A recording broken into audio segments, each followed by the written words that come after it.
මේ තුත් පැටියෝ මේක අහන්න මැනික මේ ගේ ඇතුලේ කක්කචූ දාන්න එපා හොඳේද හරිද අහන්න ගේ ඇතුලේ ඉන්න කක්ක දාන්න එපා චූ දාන්න එපා ඔක්කොම එළිය කරන්න හරිද හා එතකොට හැම වෙලාවෙම මස් මාළු දෙන්න බෑ ගෙදර තියෙන ඒවා තමයි කන්න ඕනි හරිද තියෙන වෙලාව සල්ලි අම්මට සල්ලි තියෙන වෙලාව ඉන්නකෝ ඉතින්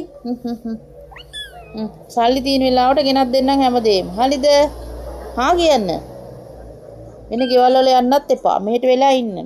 කක්කජු දානකොට එළියට යන්න. එතකොට ගෙදර කන්න දෙන විදිහට ඔයා කෑමත් කන්න. හොඳ පුතේ.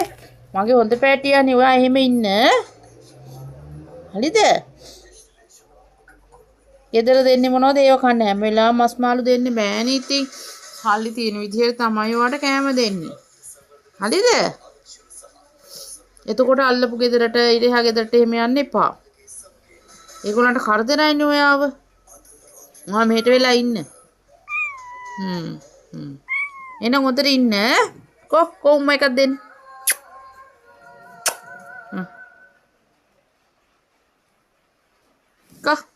කතු බැටි අප්පච්ච